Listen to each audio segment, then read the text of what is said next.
Hello and welcome to your astrological vibrations for Wednesday, January 8th, 2025 by Gaia Blooming. I'm Mimi and our energy mantra for today is I value and honor my decisions by walking my talk. And sometimes it's as simple as that. And sometimes it's as hard as that.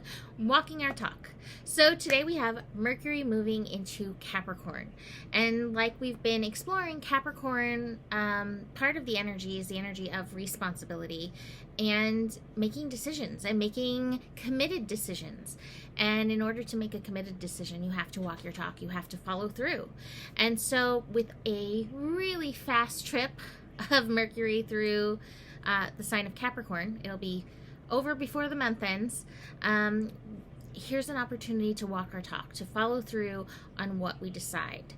And I feel like this is a good way to approach this year. We have a lot of interesting Aries energy that's going to be going on this year. We're going to have Neptune moving into Aries. We're going to have, believe it or not, Saturn moving into Aries for a little bit. Not till down the line, but with these planets moving into Aries, and even with the North Node finishing up in Aries, there is a call to personal responsibility for who we are and how we're showing up. And so Mercury in Capricorn supports that energy. And so I encourage you in this energy to make committed decisions and then follow through, and to notice where you know, we're not going to call it the right thing to do, but the aligned thing for you to do, and where you follow through and do it or not. And these are choice points, and every choice point is like, you know, a divided road, right? Where you go this way more towards that aligned energy, or you go this way, which might take you on a little detour around. We eventually get here, but it's good to be aware of that. Now, of course, anytime Mercury shifts, there are shenanigans, so be aware. Mercury at 0 today may feel very zero. It may feel a little wonky, it may feel a little retrograde-y, but this is a place where you can still stand by your decisions. And if you feel wary about your decisions, maybe it's a time to question if your decisions are yours, or if they are projected energies that you have taken on somebody else's responsibility. You've taken on somebody else's values. You've taken on somebody else's shoulddiness, and it's not really aligned for you, and maybe it's a call to make decisions from soul. To me, that's the ultimate high level of Capricorn, or the energy of Saturn, which rules Capricorn, is the energy of soul, that soul purpose, the soul blueprint that we come in with and do our best to align with and follow as we're living and moving through things. Now, sometimes Capricorn energy can also be like a bulldozer and be like, I've made the decision, I'm doing the thing, bulldoze over everything. And you have to watch for that with anything Capricorn, including Mercury and Capricorn. So it is enough to make a decision and work on, you know, walking your talk, but sometimes you have to remember to be in the flow, especially as Mars is currently retrograde. It's a good time to be like, all right, maybe I just float here a little bit, doing more alignment work for the time when I can walk my talk. So do be aware of that and try not to bulldoze the universe, because that never works out for any of us. Some strong earth energies going on today. We have the moon in Taurus, and moon in Taurus, like I said, it wants us to flow. We have moon in Taurus doing the lazy cat, and it's funny because the lazy cat is being done with Saturn in Pisces. So I call the lazy cat anytime we have Taurus and Pisces energy, because that energy together just wants to snuggle up and be like a cat. And sometimes that is our purpose, is to relax and tune in deeper. Saturn in Pisces wants us to align with our higher selves, with our spiritual selves. And that requires a little bit more being and a little less doing. So make a little time for being today. Make some beans while you're at it. The way my brain works is ridiculous. We also have the sun in Capricorn squaring Chiron today.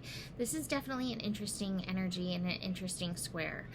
Chiron in Aries is helping all of us to embrace who we are, to peel through the layers, to recognize who we are, like, is deeply purposeful. And Saturn in Capricorn does agree, but sometimes society does not. And I think that's where this square comes in, is how to find ourselves, how to be ourselves, how to regulate ourselves, how to live as we're being called to live while society has certain demands. And that's probably why the shouldy card is on top of the cards today, because we're going to feel the shouldinesss of the world versus what feels aligned for us.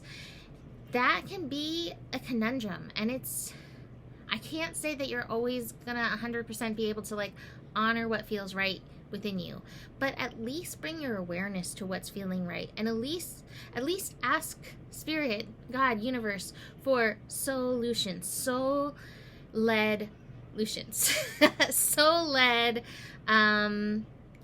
potentialities that you could follow through in.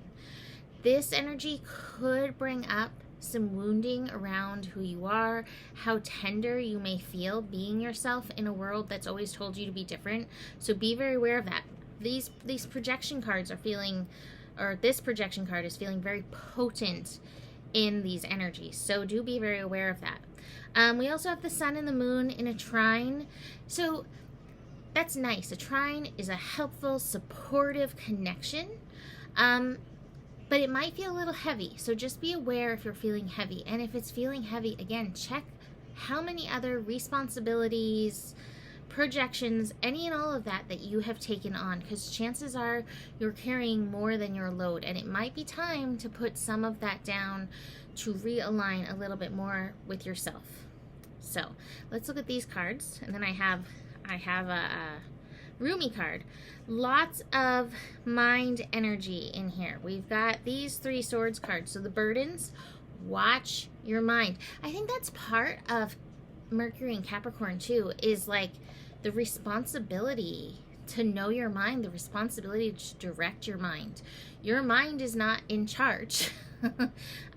Your consciousness is, but a lot of times the mind likes to get loud and march ahead. So how can you take your responsibility for that? And some of that is deleting the shouldinesss that others pour on top of you. What feels positive is the rebirth card. So potentiality to remember our divine selves beyond the grumpy camel and the angry lion and any other clouds of fields and minds. I call them the mind fields that may be clouding you. Speaking of mind fields, some of them may be others' mind fields, and so be aware of that. Some of the mind fields may also be beyond this lifetime. So this is the past lives card. It is the moon card. It's being aware of hidden emotions, hidden energies coming forth, coming up. So be very aware of that in and through these energies. So let's look at the Rumi card. The Rumi card is urging us to have more heart. It says, "Oh heart, what is your excuse for these blunders? Such loyalty is offered by the beloved, yet so much treason comes from you. Such kindness is offered by the beloved, yet so much defiance and resistance comes from you. Such grace is offered by the beloved, yet so much fault and failure comes from you.